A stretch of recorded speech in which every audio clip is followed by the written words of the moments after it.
Elon Musk and 50 Cent just dropped a truth bomb that has the entire industry shaking. And here is the twist. Diddy isn't the boss. He's the distraction. If you've been staring at him like he's the endgame, you've been looking at the wrong map. Because this time, it's not just talk. Elon sits on something 50 doesn't. Data, receipts, and years of private DMs from the Twitter era, now X. The kind of stuff that can flip the entire narrative overnight. And that is why people are mapping this like a pyramid. But before we climb, understand this. The Diddy situation matters beyond hip-hop. And no, I'm not doing a long biography. I'm covering what you clicked for.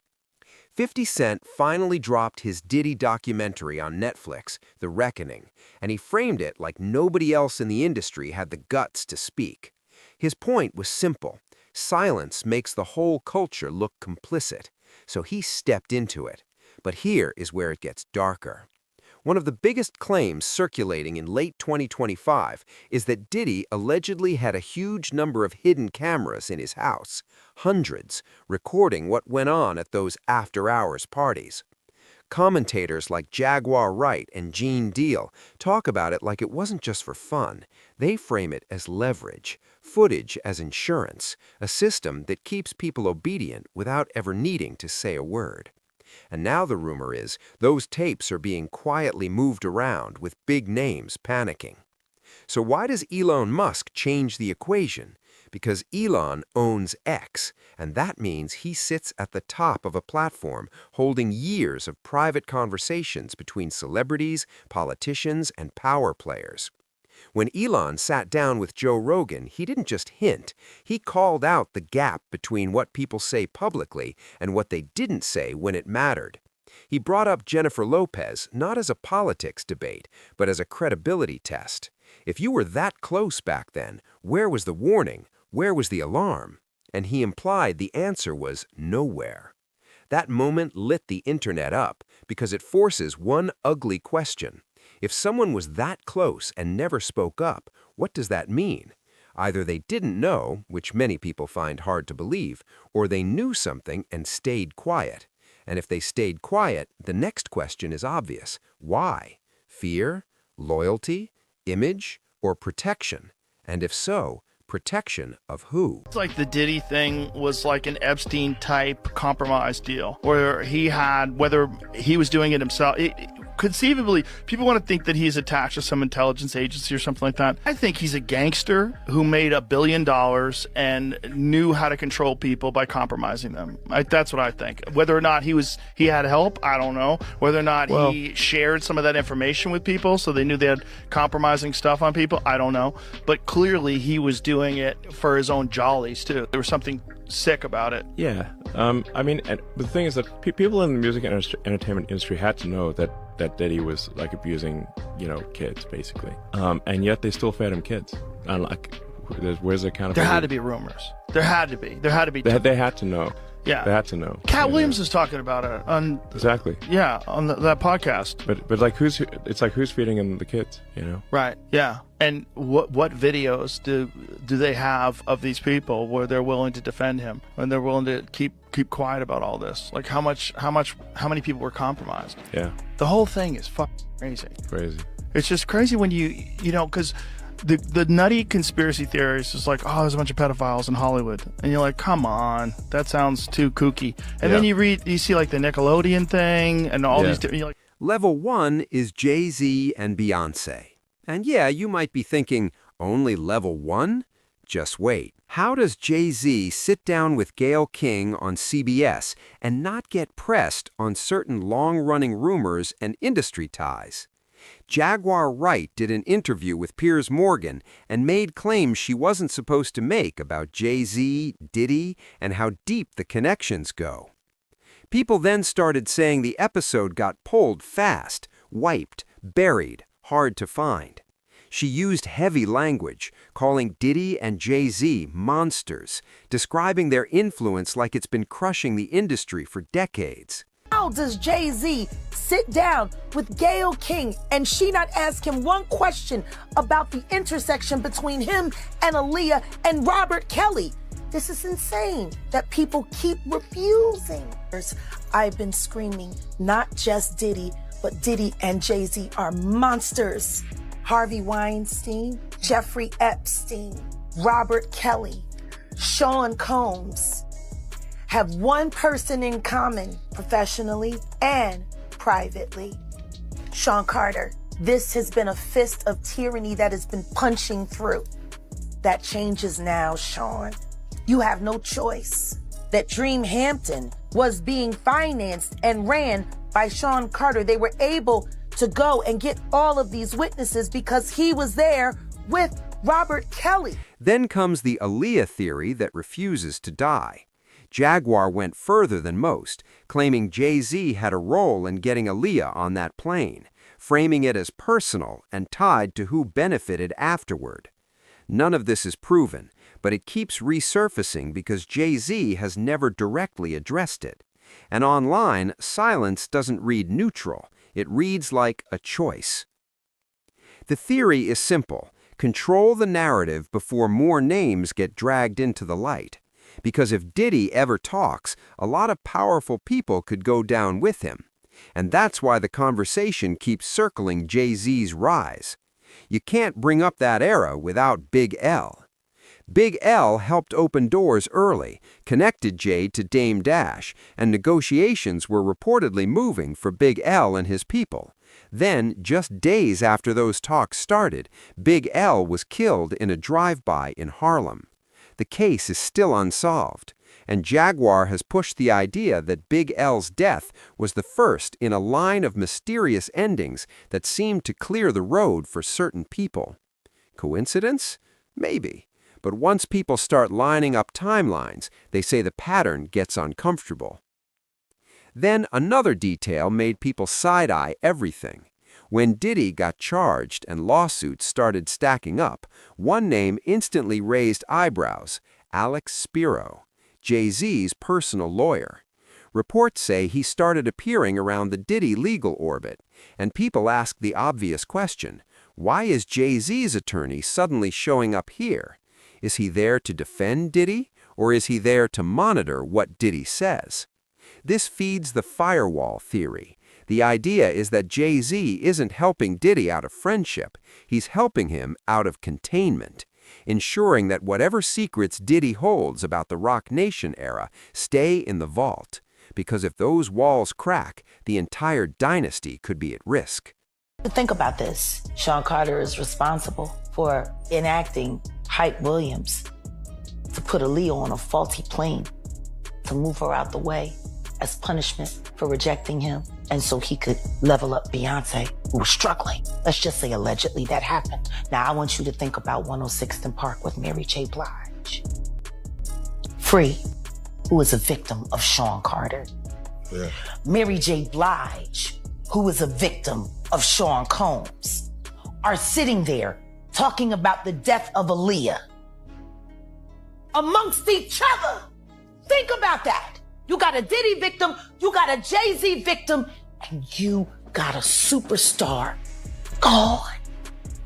They know what happened, and yet they had to sit there and have that conversation like they didn't know who did it. Now we move up to level 2, where it stops being about fame and starts being about leverage. Oprah Winfrey and Clive Davis. With Oprah, critics point to her proximity to Harvey Weinstein. Photos, events, public support, even while the whispers were already circulating. And that's where the debate comes from. Someone with that platform could have forced a spotlight early, but she didn't. In this space, silence gets read as protection. Then there's the controversy around the school she funded in South Africa. Early allegations, public fallout, people fired, statements made, but critics still argue parts of the story never fully added up. And that's why it still gets pulled into conversations about oversight, influence, and what powerful people didn't see. Add in resurfacing photos and resurfacing rumors, and people start describing Oprah as quiet power. The kind that doesn't need viral moments, because one call can shape who gets booked, who gets buried, and who gets labeled difficult. Now, Clive Davis. Clive is a legend, Arista Records, decades at the top, careers launched for giants. That's exactly why people don't treat him like background noise. Suge Knight has claimed for years that Clive and Diddy weren't just mentor and protege, and that Clive allegedly described it as deeper than business. No proof shown publicly, just a claim that keeps getting recycled because it fits the bigger narrative. Diddy didn't rise alone, and when reporters tried to press Clive about Diddy, people point to moments where he looked uncomfortable and refused to answer. Not proof, but it becomes another clip the internet replays like a tell. Then there's the Whitney Houston angle, another story people refuse to let go. The public debate keeps circling her final days, the people around her, the conflicts behind the scenes, and whether the clean version explains everything. Family comments over the years have fueled that suspicion, and the internet uses it to ask one blunt question. How does Clive have decades of heavy rumors around him and never get touched by consequences? That's where the fall guy theory comes from. A lot of people believe Diddy is taking the heat while the real gatekeepers stay protected, operating where headlines can't reach. They believe Diddy was the containment unit. He was allowed to be the bad boy, to do the dirty work, to host the parties, as long as he generated profit. But now that the liability outweighs the profit, the containment unit is being decommissioned. Favorite memory working with Diddy? You know, personally, I've got to tell you, he really is a major star in this film tonight. He's his spokesman all the way through. I met him before I ever knew of him. I met him when he was 21 years old. And when we met, you know, he played me Craig Mack Flavor in Your Ear. He played me 3 cuts from the forthcoming Notorious B.I.G. album. And we talked for hours and hours about music, and I poured into his dream. And I financed Bad Boy Records. And we had an incredible run, an incredible period. All right, now we hit the top of the pyramid. And this is the name that shocks people the most. Bishop T.D. Jakes. Yeah, a pastor, a spiritual authority. And yet, 50 Cent has kept poking that name for months, keeping it in the mix. The theory is simple. If influence reaches the pulpit, then this isn't a celebrity problem, it's an ecosystem. The way it's framed is that Diddy needed legitimacy, cover, respectability, someone trusted to stand near him and make him look clean by association. And that's where some people claim T.D. Jakes fits in. People also point to how T.D. Jakes was used in the Netflix documentary rollout, clips placed at specific moments, like a deliberate signal. In one segment, when Lil Rod talks about waking up sore after being around Diddy's party circle, viewers noticed T.D. Jakes suddenly appearing on screen talking about love rampage energy. And a lot of people believe that wasn't accidental. They believe 50 Cent was planting a message. Jakes was at a Diddy party. There could only be 2 reasons: money or sex. That's all that happens at Diddy parties: money and sex. Cassie has turned over substantial amounts of evidence to the feds. I'm told that after Cassie had a long conversation with Blank, I have to protect this person. They're going through a lot right now. And her lawyers, she finally was convinced to give up the videotapes and audio recordings that contain. So why do you think he was going to these parties? I think that he's going to the Diddy parties, you know, bruh. If he's going, well, we know he's going to the Diddy parties, and I know that it's, I know what usually happens at the Diddy party, or when we told this happened at the Diddy parties. Maybe he needs to see it for himself, man. Maybe he needs to go there and really be involved in some things that could help save some individuals while they going to those parties. Then Katt Williams gets pulled back into it. He said 2024 would be the year everything gets exposed, no matter who you are. and the internet treated it like a forecast. I came in this business saying I was going to expose. When I talked about Michael Jackson, when I talked about R. Kelly, they canceled me for these things because why would you talk about another black dude? Race is not where the line is drawn. It's God's side and the other side. And we don't care nothing about the other side. Period.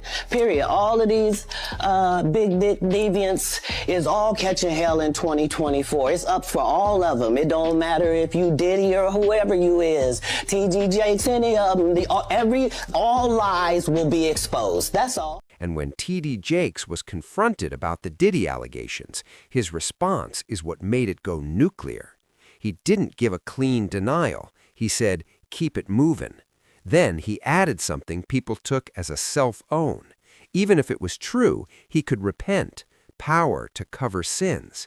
And then he said he didn't even have to repent about this. That's why it exploded, because to the public, it didn't sound like innocence. It sounded like deflection. Jaguar Wright poured gasoline on it. She said if Bishop Jakes was ever around Diddy's party circle, it only points to two motives: money or access. She framed those environments as leverage zones and claimed there is video and audio in circulation. Powerful figures caught on tape doing things they never want tied to their name. Whether any of that holds up is another question, but once the public believes receipts exist, the fear isn't the rumor, it's the possibility of footage.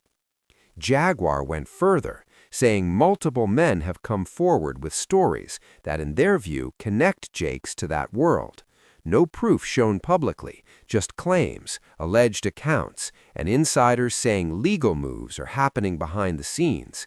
And it keeps spreading because it matches the same pattern people have been screaming about the whole time. Power protects power until it can't. Then Gene Deal added his angle. He questioned why a religious leader would even be in proximity to parties people describe as anything but clean. He said it's hard to explain that presence unless you're either endorsing the environment or participating in it. And he hinted he's heard tapes may surface, and when they do, the conversation won't be speculation anymore. And that's the real threat hanging over everything right now. Not opinions, not debates, proof. Diddy and T.D. Jakes. Man, what I think about it is this, when I grew up in the church, the sinners was not supposed to have the same atmosphere with the saints. You have to be able to separate the two. So I'm looking at him as a saint going to a party that ain't nothing but sin, drinking, maybe fornication, man on man, woman on woman, he on she, but maybe he there to lay some hands on somebody. Maybe he there to save some souls. I know he got a contract with Revolt, so I'm just like, it's just real strange that he would be found at any kind of Diddy party or any kind of place with Diddy unless it's in a business atmosphere. Now, widen the lens, because this doesn't stop at one industry.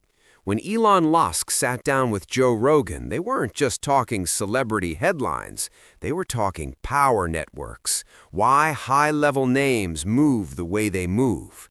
Elon's framing wasn't policy, it was fear. Fear of exposure, fear of what happens if the wrong doors open. Rogan brought up Reid Hoffman and asked if he seemed uncomfortable. Elon gave a one-word answer, yes. And then they compared the structure to an Epstein-style compromise model. The idea that once you can capture someone in a compromising situation, you don't need to win arguments, you control them. That's the core of this entire pyramid. Not fame, not talent, control. And once you see it that way, a lot starts making sense. Why certain people never speak, why certain stories vanish, why certain names stay protected no matter how loud the noise gets. Dave Chappelle said it differently, but the message hit the same. He's talked about the industry like a trap, not just contracts, but control. And when people asked why he didn't just take his show somewhere else, he compared it to running from one plantation to another.